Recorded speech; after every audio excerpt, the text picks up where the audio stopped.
Selamat pagi, apa kabar rekan-rekan akademia? Di video kali ini saya ingin membahas mengenai konsep dasar perkembangan manusia. Ini adalah buku yang saya buat di tahun, kalau tidak salah itu tahun 2018 sebagai hasil dari luaran penelitian hibah dikti. Waktu itu saya dapat dana hibah dikti di tahun 2017 sampai 2019 dan salah satu luarannya itu adalah saya janjikan buku atau bahan ajar ber-ISBN. Buku ini terdiri dari beberapa bab ya, meskipun tidak terlalu banyak, hanya sekitar 4 bab, sehingga nanti di video ini akan saya pecah. Jadi di video pertama ini untuk materi konsep dasar perkembangan manusia, saya akan langsung kepada bab mengenai konsep dasar pertumbuhan serta perkembangan manusia. Nanti dilanjutkan untuk video-video berikutnya sesuai dengan bab yang ada di dalam daftar isi. Penulisan buku teks ini bermula dari diperlukannya sebuah sumber belajar yang dapat memfasilitasi mahasiswa untuk mempelajari mata kuliah perkembangan peserta didik. Jadi mahasiswa saya sebelum mereka mengambil mata kuliah PBD, saya lakukan apersepsi atau kita katakan prior knowledge terlebih dahulu mengenai teori perkembangan manusia yang sudah mereka dapat di mata kuliah sebelumnya. Sebetulnya mata kuliah PPD itu bukan prasyarat, tapi saya memang mengulas kembali dan akhirnya saya sengaja membuat buku ini supaya mereka bisa belajar terlebih dahulu sebelum lanjut ke materi-materi yang ada di dalam mata kuliah perkembangan peserta didik. Saya barangkali akan membacakan saja ya isi dari teks buku ini gitu biar lebih jelas. Jadi seringkali kita mendengar istilah pertumbuhan dan perkembangan itu digunakan banyak orang secara silih berganti dengan maksud yang sama. Padahal kalau kita lihat secara harfiah atau secara definisinya, pertumbuhan dan perkembangan itu memiliki konsep yang berbeda. Ketika kita melihat anak ya, anak itu bukanlah miniaturnya orang dewasa atau kita katakan dewasa berukuran kecil, tetapi memang anak itu adalah orang memiliki orang dengan memiliki ciri khas ya, tumbuh berkembangnya sesuai dengan periodisasi perkembangan mereka yang sangat berbeda dengan orang dewasa. Tumbuh itu berbeda dengan berkembang. Pribadi yang bertumbuh berbeda dengan pribadi yang berkembang. Pertumbuhan sifatnya adalah kuantitatif, artinya bertambah ukuran dari jumlah sel serta jaringan interseluler di dalam tubuh manusia, yang menandakan bertambahnya ukuran fisik dan struktur tubuh sebagian atau keseluruhan, yang ditandai dengan satuan panjang dan berat. Misalkan ketika kita berat badan Anda berapa, tinggi badan Anda berapa, itu dinamakan sebagai pertumbuhan. Sedangkan kalau perkembangan itu dia lebih bersifat kualitatif, yaitu bertambahnya struktur dan fungsi tubuh yang lebih kompleks, mengarah pada kematangan dalam kemampuan gerak kasar, gerak halus, bicara, dan bahasa, serta sosialisasi dan kemandirian. Pengertian ini menyiratkan bahwa pertumbuhan itu lebih bersifat kuantitatif, sedangkan perkembangan bersifat kualitatif. Namun, kita tidak dapat mendefinisikan perkembangan itu menjadi definisi yang secara sederhana seperti itu.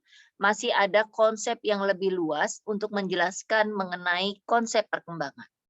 Menurut Santrok di tahun 1995, perkembangan diartikan oleh Santrok sebagai proses pergerakan atau perubahan yang progresif, dimulai dari proses pembuahan dan terus berlanjut sepanjang waktu hingga akhir kehidupan. Pengertian Santrok ini juga tidak jauh berbeda seperti pengertian yang dikemukakan oleh Slavin di tahun 2008 yang memaparkan bahwa perkembangan merujuk pada bagaimana orang tumbuh, menyesuaikan diri dan berubah sepanjang perjalanan hidup mereka melalui perkembangan fisik, kepribadian, sosial emosional, kognitif, dan bahasa. Lalu kemudian pengertian lainnya yang dikemukakan oleh Harlock Di tahun 1987, Harlock memaparkan bahwa perkembangan itu sebagai serangkaian perubahan progresif yang terjadi sebagai akibat dari proses kematangan dan pengalaman.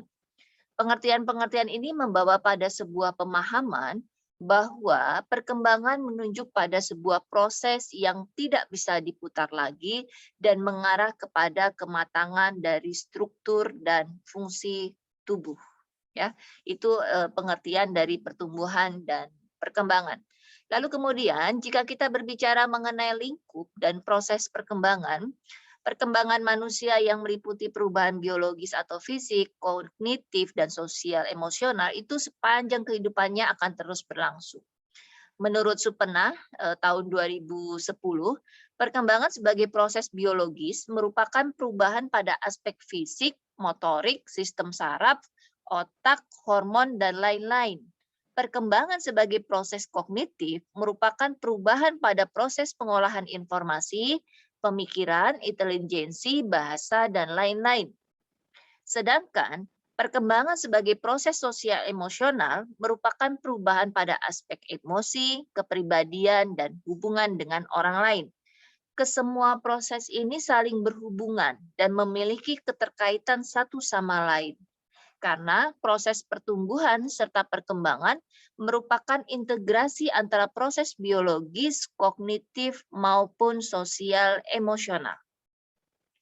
Jika mau kita kaitkan dengan perkembangan seseorang siswa SD dilihat dari aspek biologis, kognitif, maupun sosio-emosional akan diperoleh setiap anak yang memiliki perkembangan berbeda-beda, meskipun secara umum memiliki pola perkembangan yang sama. Misalkan sebagai contoh, untuk perkembangan proses kognitif, meskipun sama-sama berada pada tahap berpikir operasional konkret, faktor kecerdasan masing-masing anak berbeda dan sangat mempengaruhi kemampuan kognitifnya. Misal, sama-sama berusia 7 tahun, belum tentu menandakan kemampuan kognitif yang sama.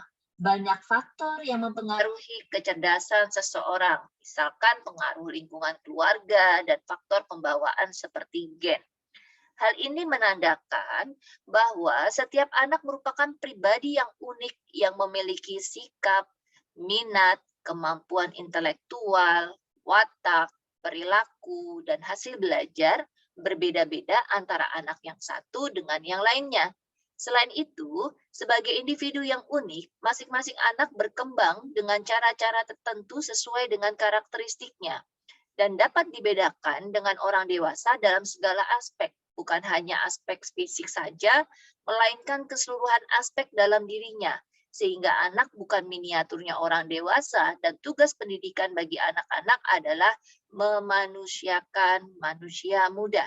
Dengan demikian dapat kita simpulkan bahwa perkembangan merupakan suatu proses yang sifatnya menyeluruh, tidak hanya terjadi dalam aspek tertentu saja, melainkan melibatkan keseluruhan aspek yang saling terjalin, yaitu antara proses biologis, kognitif, bahasa, dan sosio-emosional. Saya kira cukup sampai di sini pembahasan video kali ini pada pengertian pertumbuhan dan perkembangan serta lingkupnya. Kita akan lanjutkan di video berikutnya. Terima kasih. Wassalamualaikum warahmatullahi wabarakatuh.